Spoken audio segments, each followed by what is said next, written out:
Bonjour, bonjour, chers candidats et candidates. Je vous souhaite une fois encore la bienvenue sur notre chaîne Réussir la SVT au lycée. Dans cette vidéo, je m'en vais partager avec vous le corrigé du sujet de SVT de l'examen du bac 2024 série D au Burkina Faso. Mon nom est M. Djikpo Komlanvi Beni. Je suis enseignant de SVT au lycée.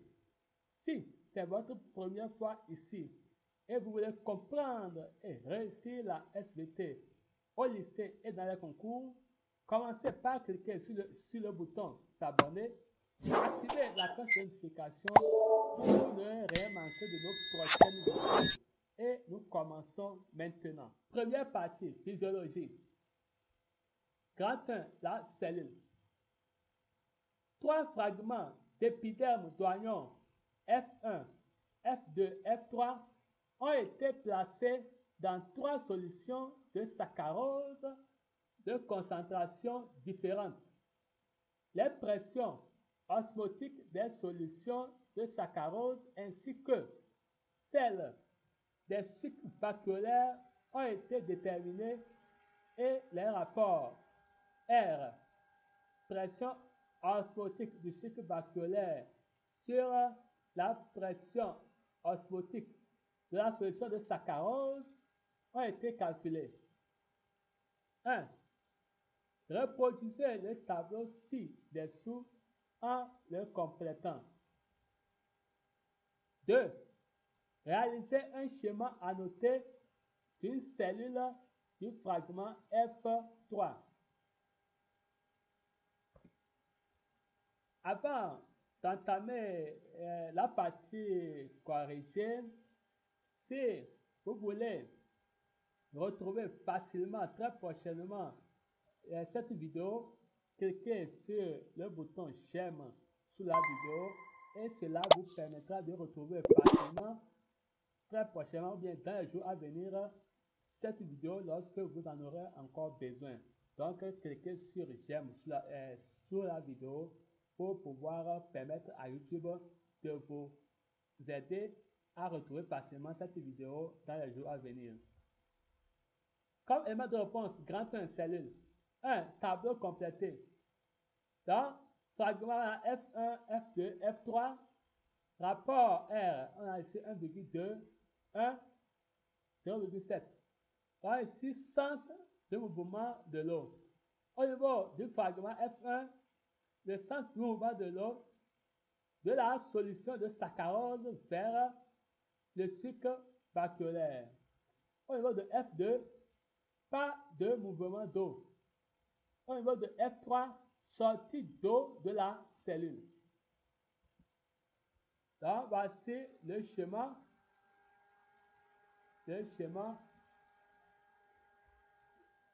Qui est ici, on a une cellule plasmolysée. Une cellule végétale plasmolysée. Voilà, donc c'est le schéma ça. Grand 2, reproduction. Le document ci-dessous représente des schémas simplifiés de 4 cellules sexuelles notées 1, 2, 3 et 4 en division au cours de la gamétogenèse. Cellule 1, cellule 2, cellule 3, cellule 4. 1. Identifiez en vous justifiant les cellules 1, 2, 3 et 4 en division. 2. À partir de vos connaissances, précisez le devenir des cellules filles de la cellule 1. Comme élément de réponse, 1. La cellule 1 est un ovocyte 1 en début de télophase, car la cytogérèse donnera 2 cellules filles de taille inégale avec N égale à 2 chromosomes à 2 chromatides,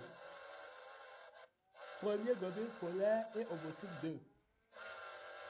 La cellule 2 est un spermatocyte 1 en début de télophase, car les cellules filles en formation ont la même taille, chacune avec N chromosomes à 2 chromatides, en parenthèse 2 spermatocytes 2. La cellule 3 est un spermatocyte 2 en début de télophase, car les deux cellules filles ont la même taille avec chacune N chromosomes à une chromatide, en parenthèse 2 spermatides.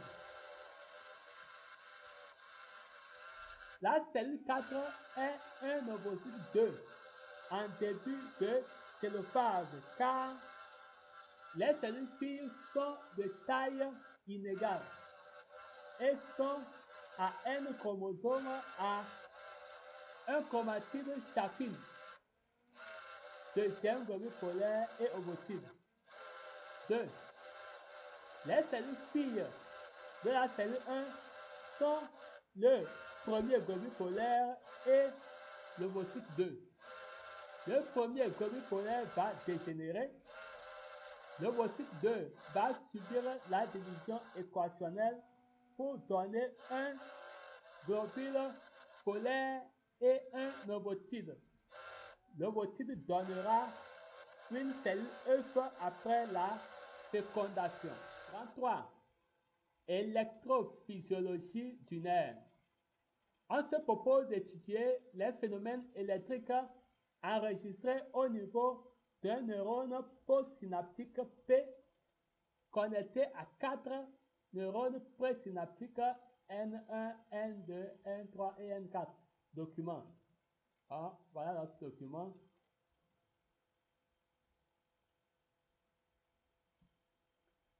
On réalise une série d'expériences en utilisant le montage du document ci-dessus.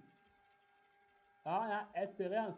Expérience 1. Une excitation efficace appliquée en E1.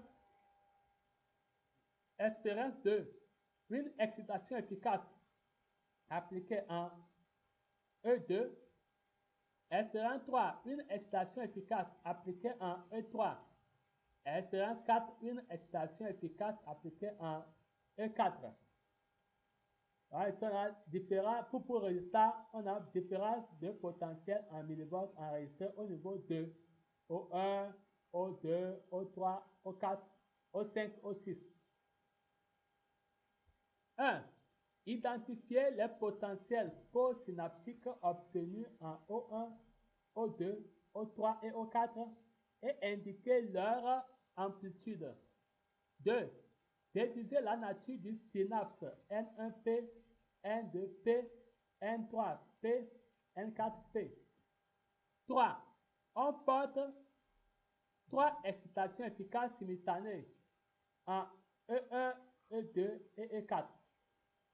Obtiendra-t-on un potentiel postsynaptique excitateur, un potentiel postsynaptique inhibiteur, un potentiel de repos ou un potentiel d'action? Justifiez votre réponse.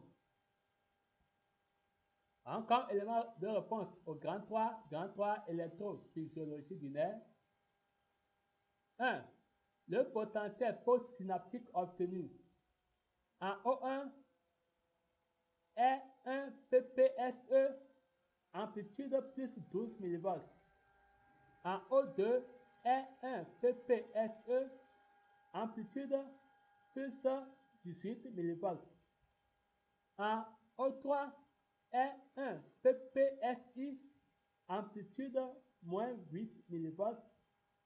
En O4 est un PPSE, amplitude plus 10 mV. 2.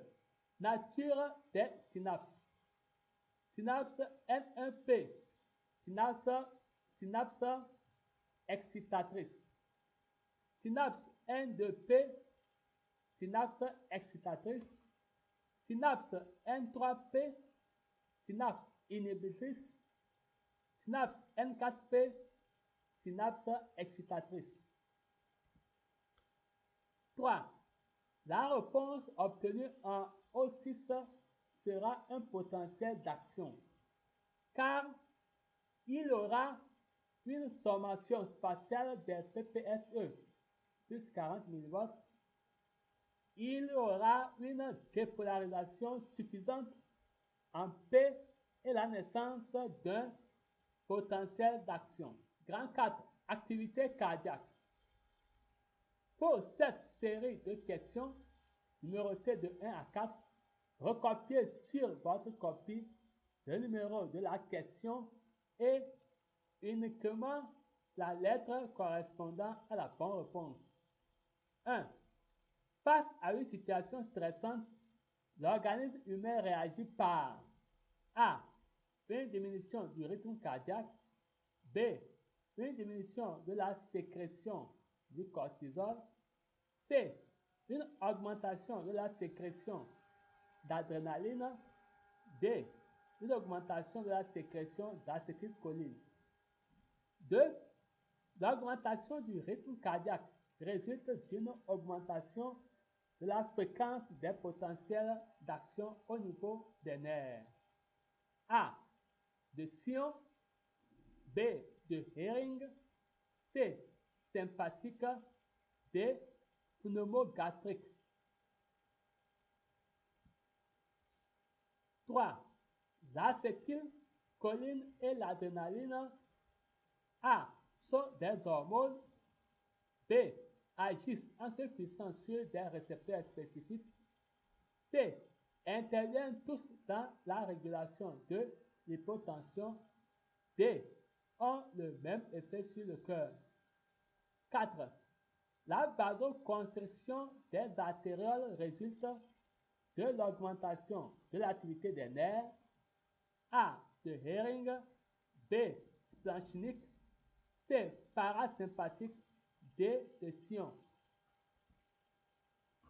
Encore élément de réponse à l'activité cardiaque. 1. C. 2. C. 3. B. 4. B. 5. Immunologie. Dans l'organisme, le système immunitaire, où est-ce qu'il reconnaît et détruit les cellules modifiées, dont les cellules cancéreuses. Les 3 manipulations de greffe tumorale schématisées dans le document ci-dessous permettent d'étudier quelques aspects de cette réponse immunitaire. Le transfert des cellules appelées greffes tumorales se fait entre des souris saines et des souris malades histocompatibles. Les CD4 et les CD8 sont des récepteurs membranaires spécifiques respectivement aux lymphocytes T4 et des lymphocytes T8. Alors, voilà notre document. Greffe tumorale, développement de la tumeur, régression de la tumeur. Souris saine, survie. Greffe tumorale, souris saine, anticorps anti-CD4 et accroissement de la tumeur, mort. Greffe tumorale, souris saine, on a anticorps anti-CD8, on a accroissement de la tumeur, mort. 1. Pourquoi le système immunitaire détruit-il les cellules modifiées de l'organisme? 2. Tirer une conclusion des résultats de chaque manipulation. 3. Expliquer le mécanisme de la destruction des cellules cancéreuses par les éléments du système immunitaire mis en jeu dans le document. Encore élément de réponse au grand 5 qui est immunologie. 1. Le système immunitaire reconnaît le soi modifié comme un antigène. 2. Conclusion. Manipulation 1. Le système immunitaire a été efficace dans la destruction de la tumeur cancéreuse. Manipulation 2. Les CD4 interviennent dans la destruction des cellules cancéreuses. Manipulation 3. Les CD8 participent à la destruction des cellules cancéreuses. 3. Après la reconnaissance des cellules cancéreuses comme antigènes, les lymphocytes T4 porteurs de CD4 sécrètent des lymphokines IL-2 qui permettent la multiplication et la différenciation des lymphocytes T8 porteurs de CD8 en lymphocytes TC. Les lymphocytes TC détruisent les cellules cancéreuses par lyse, permettant ainsi la survie de la souris. Deuxième partie, génétique. Grand 1. La couleur des pois peut être grise ou blanche. On croise entre elles des plantes de génotype inconnu. Croisement 1. Parents gris, croix, blanc. Effectif des phénotypes de la F1. Gris 82, blanc 118. Croisement 2. Parents gris, gris. Effectif des phénotypes de la F1. Gris 118, blanc 39. Croisement 3. Parents blanc croisé avec blanc. Effectif des phénotypes de la F1. 0, 50. Quatrième croisement. Gris, croix, blanc. Effectif des phénotypes de la F1. Gris 114, blanc 0. Croisement 5. Gris, croix, gris. Effectif des phénotypes de la F1. Gris 90, blanc 0. 1. Préciser. A. La relation de dominance entre les allèles. B. Le choix des symboles des allèles. C. La localisation chromosomique. 2. Quels sont les génotypes des parents des croisements de 1 à 5? Comme élément de réponse à la deuxième partie qui est la génétique, grand 1, 1A. Relation entre les allèles. Le deuxième croisement entre individus gris a donné parmi la descendance des individus blancs. L'allèle de la couleur grise fait masquer l'allèle de couleur blanche. Ainsi, l'allèle de couleur grise est dominant et celui de la couleur blanche récessif. B. Choix des symboles des allèles. G majuscule, c'est pour gris. G minuscule, c'est pour blanc. C. Le gène est autosomal. 2. Dans les croisements, on a 1, 2, 3, 4, 5. Donc, parents croisés, donc gris croisé avec blanc. Proportion phénotypique de la descendance. Donc, ici on a 51,5% de couleur grise et 48,75% de couleur blanche. Soit un demi, un demi. Donc, pour génotype, on a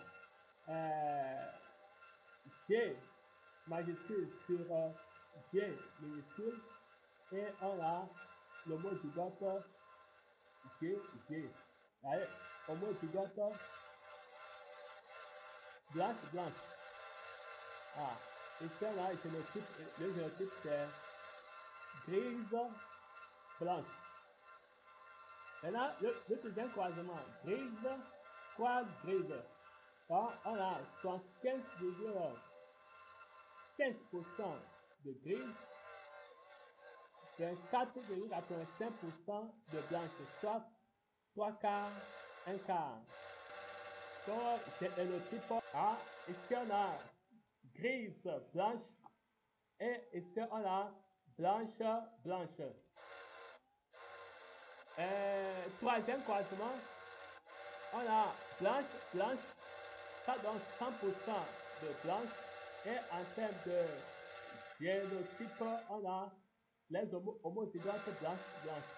Homozygote blanche. Quatrième croisement, grise, croise, blanche, 100% de grise. Et au niveau de la génotype, on a G majuscule,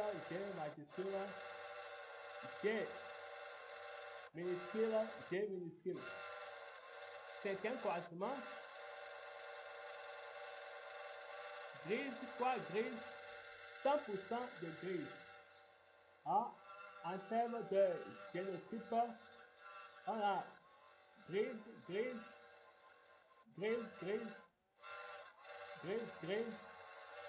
et on a quoi? Grise blanche. Grand 2.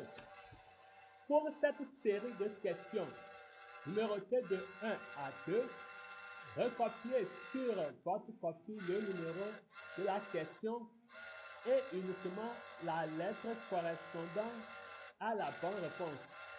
1.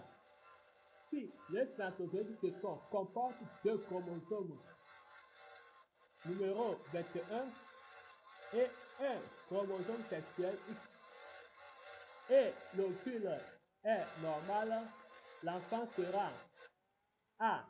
Un garçon normal, B. Une fille normale, C. Un garçon mongolien, D. Une fille mongolienne. 2. L'analyse d'ADN d'un père atteint d'une maladie héréditaire montre qu'il présente l'allèle normal et l'allèle muté. Cette maladie est A. Récessive autosomale, B. Dominance autosomale, C. Dominante liée à X, D. Récessive liée à Y. Comme élément de réponse au grand 2, qui est le QCM, 1, c'est D, 2, c'est B. Nous voici arrivés à la fin de cette vidéo.